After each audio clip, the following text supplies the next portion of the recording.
नमस्कार प्यारे विद्यार्थियों, आज हम पढ़ने वाले हैं कक्षा 8 का एक ऐसा चैप्टर जिसका नाम है क्षेत्रवर्ती, जिसमें से अभी तक हमने प्रश्नावली 9.1, 9.2 को पूरा क्लियर कर लिया है। जो आपको प्ले लिस्ट के अंदर आपको उसका वीडियो मिल जाएगा, वहाँ से आप देख लेना। आज हम करने वाले हैं प्रश्नावली 9.3 का सॉल्यूशन, वो भी नई बुक के अनुसार 2024 और 25 के अनुसार। तो आपको बिल्कुल भी टेंशन लेने की आवश्यकता नहीं है और आपसे वादा करता हूँ एक भी ऐसा सवाल नहीं होगा जो आपको समझ में नहीं आएगा। सभी का हम बिल्कुल कॉन्सेप्ट के साथ समझने वाले हैं। तो चलिए पहला सवाल क्या करते हैं। पहले सवाल को बिल्कुल आसान तरीके से समझेंगे। आपको बेलनाकार टैंक दिया गया है, ये बेलनाकार टैंक मैंने बना लिया, ठीक है। या आपको बोला गया कि कोई बेलनाकार टैंक दिया गया है, ठीक है। निम्नलिखित में से किस स्थिति में आप उसका पृष्ठीय क्षेत्रफल ज्ञात करेंगे और किस स्थिति में आयतन। आपको ये बताना है। इसके 3 पार्ट दिए गए, ए बी सी। आपको ये बताना है कि कौन सी कंडीशन होगी जब आप इसका आयतन ज्ञात करेंगे, कौन सी ऐसी कंडीशन होगी जब आप इसका क्या ज्ञात करेंगे, आयतन जो पृष्ठीय क्षेत्रफल ज्ञात करेंगे। बिल्कुल आसान है। अगर आपने मेरे साथ 9.1 और 9.2 को पूरा सॉल्यूशन किया है तो वादा करता हूँ आप खुद इसका आंसर दे देंगे। चलिए बताता हूँ। सबसे पहले आपको ये बताना है कि किस में आयतन ज्ञात करेंगे, किस में पृष्ठीय क्षेत्रफल। सबसे पहले ए वाले पार्ट की बात करते हैं।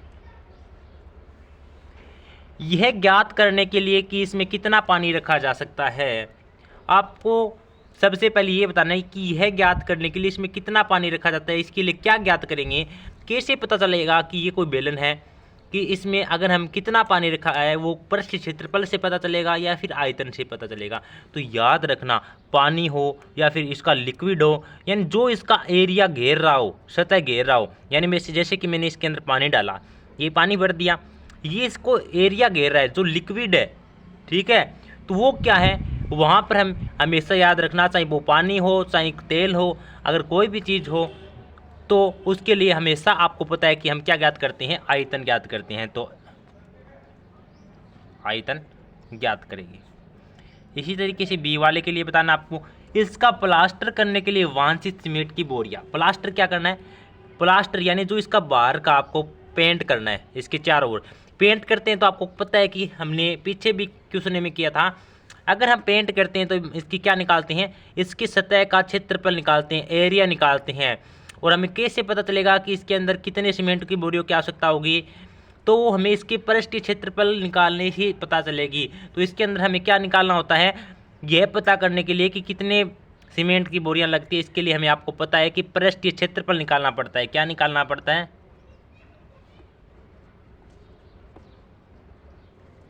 पृष्ठीय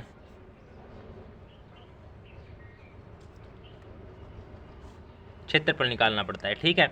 इसी तरीके से इसमें भरे पानी में भरे जाने वाले छोटे टैंकों की संख्या, वही सेम बात, यानी कोई पानी भर रखा है उसमें भी छोटे टैंक में पानी भर दिया। मैंने आपको बात ही बता दी, चाहे वो पानी हो, अगर पानी की बात आए, लिक्विड की बात आए, तरल की बात आए, तो डायरेक्ट आपको पता है कि वहां पे हमें क्या ज्ञात करना पड़ता है, आयतन।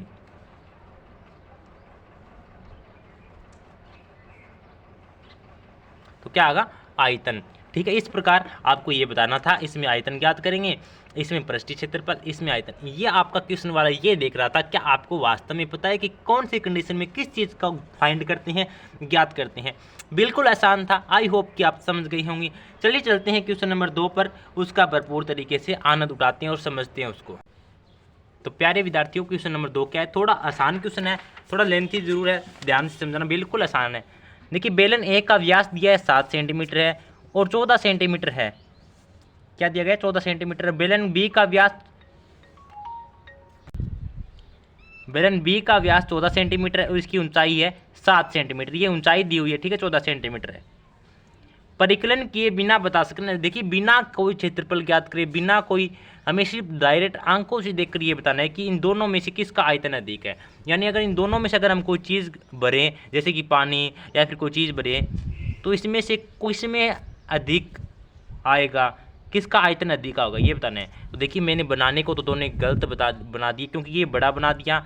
ये 7 सेंटीमीटर है और ये 14 सेंटीमीटर, यानी इसका क्या दे रखा है, हमें व्यास दे रखा है। व्यास 14 सेंटीमीटर, तो ये बड़ा होगा, ठीक है। यानी देखो, जिसका व्यास बड़ा तो ये बड़ा, यानी क्या, और इसका 7 सेंटीमीटर है तो पतला होगा, यानी छोटा होगा। तो कहने का तात्पर्य, जो बी वाला बेलन है उसका आयतन क्या होगा, अधिक होगा। देखिए, मैंने थोड़ा सा मिस्टेक कर दी, ध्यान नहीं दिया। बेलन बी का अधिक होगा। देखिए इसकी 7 सेंटीमीटर, इसकी 14 सेंटीमीटर है, साई तक तो यही होगा, लेकिन आगे देखेंगे हम, हमें बताना है बिना परिकल्पन किए कि कौन सा आयतन अधिक होगा। हमने क्या जवाब दिया, बी वाला में अधिक आयतन होगा। दोनों बेलनों का आयतन ज्ञात करते हुए इसका सत्यापन करें कि क्या अधिक आयतन वाले बेलन का पृष्ठीय क्षेत्रफल भी अधिक होता है। दोनों का हमें बेलनों का आयतन ज्ञात करना है और ये सिद्ध करना है कि जिसका आयतन अधिक होता है क्या उसका पृष्ठीय क्षेत्रफल भी अधिक होता है। यानी हमें इसका आयतन भी ज्ञात करना होगा और इसका पृष्ठीय क्षेत्रफल भी ज्ञात करना होगा। चलिए ज्ञात करते हैं। देखिए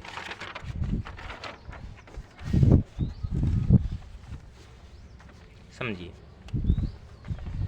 सबसे पहले बेलन ए की बात करें तो बेलन ए के लिए, बेलन ए के लिए व्यास कितना है, व्यास देखो व्यास 7 सेंटीमीटर है, तो त्रिज्या कितनी हो जाएगी,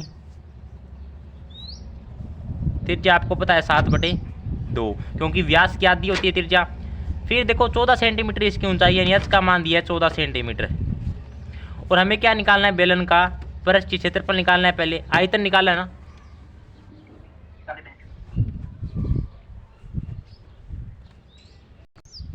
देखिए बेलन ए का क्या करेंगे हम, सबसे पहले बेलन ए का पृष्ठीय क्षेत्रफल ज्ञात करेंगे। व्यास दिया है 7 सेंटीमीटर, तो त्रिज्या आपको पता है व्यास का आधा हो जाएगा 7/2। एच दिया हमें 14 सेंटीमीटर और बेलन का आयतन के लिए सूत्र क्या होता है, पाई आर स्क्वायर एच होता है। पाई का मान 22/7, आर का मान क्या है 7/2 इंटू 7/2 स्क्वायर है, तो 2 बार लिखेंगे, गुणा एच, हाइट कितना है 14 सेंटीमीटर, तो हाइट आ गया 14 सेंटीमीटर। यहाँ से 7 से 60 कट गया, 2 का भाग दिया 11 आ गया, इस 2 से इसमें काटा 7 आ गया, 11 को 7 से गुणा किया, 11 7 77, 77 को 7 से गुणा किया 539 सेंटीमीटर क्यूब। और आपको पता है कि आयतन हमेशा सेंटीमीटर क्यूब में आएगा, अगर मीटर दिया होता तो मीटर क्यूब में आएगा। इसी तरीके से आपको बेलन बी का भी क्या ज्ञात करना है, बेलन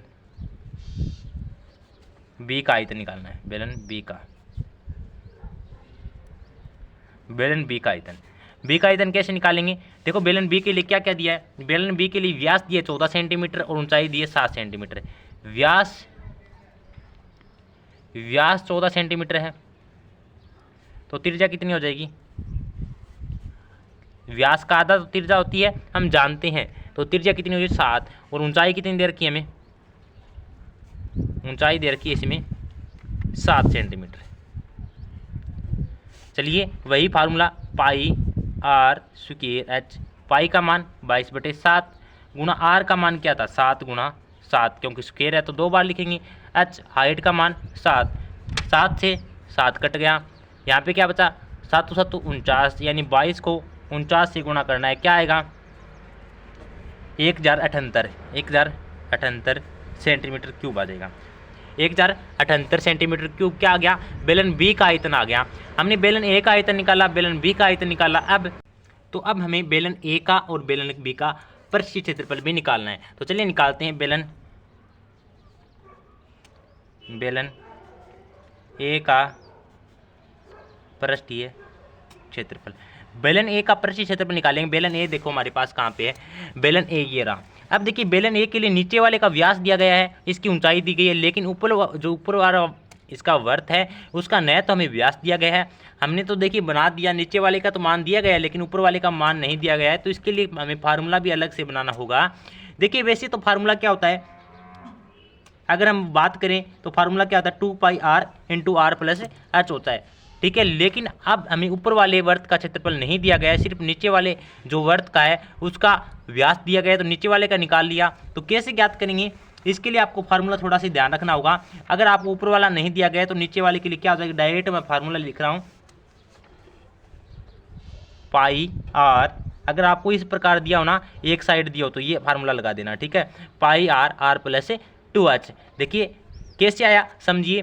देखिए वैसे अगर हमें पता है अगर एक दिया हो तो इसकी परिधि क्या, इसका क्षेत्रफल वक्र पृष्ठ का क्षेत्रफल क्या होता है 2πrh, और इसका एक साइड का हमें दिया है तो उसका क्या निकाल लेंगे हम, उसका वर्त का एक साइड का क्षेत्रफल इसके अंदर ऐड कर देंगे, यानी πr², ठीक है। तो वहाँ से ये सूत्र बन के आया है, ठीक है। आपको डायरेक्ट इसको याद रखना है। कब याद रखना है ये, क्योंकि हमें एक साइड का ही हमें मान दिया गया था।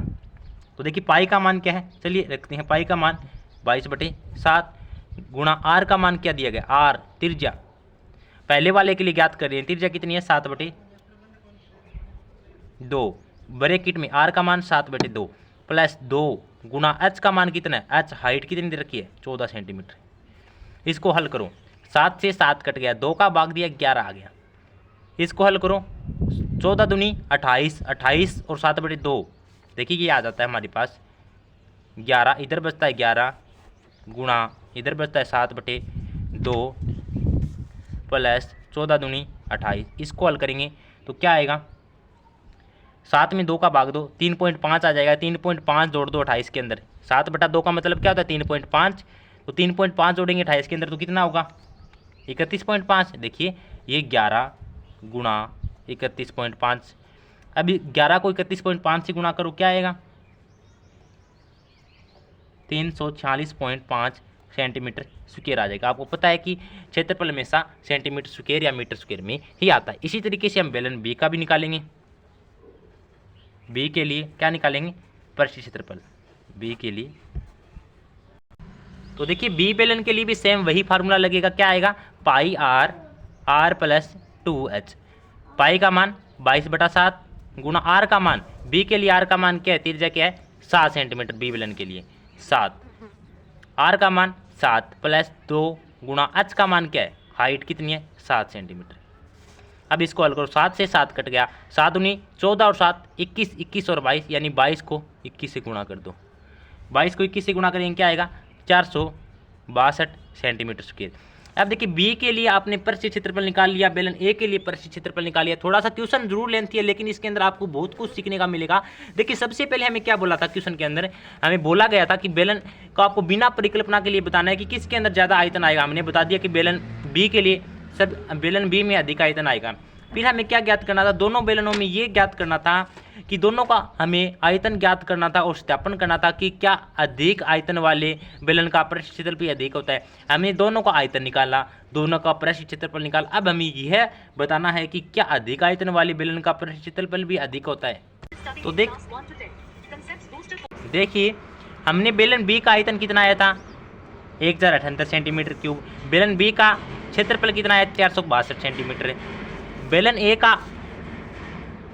ए का आयतन कितना आया था 539 सेंटीमीटर क्यूब और बेलन ए का पृष्ठ क्षेत्रफल कितना आया था 346.5। तो यहाँ से हम कह सकते हैं, देखिए बेलन बी का, अब आप ये बताइए कि क्या बेलन ए या फिर बेलन बी में से किसका आयतन अधिक है, तो बेलन बी का आयतन अधिक है, कितना है 1078 है, इसका कितना है 539। और यहाँ पे भी देखिए पृष्ठ क्षेत्रफल भी किसका अधिक है, बेलन बी का भी है। तो हम यहाँ से कह सकते हैं ना कि जिसका आयतन अधिक है उसका पृष्ठ क्षेत्रफल भी अधिक है।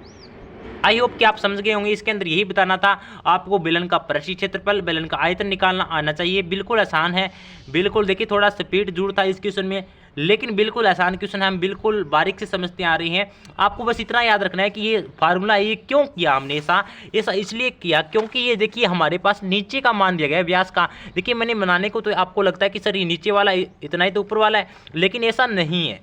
हमें नहीं पता, ये तो अंदाजे से बना दिया कि इतना ही ऊपर वाला होगा, लेकिन ऐसा नहीं है।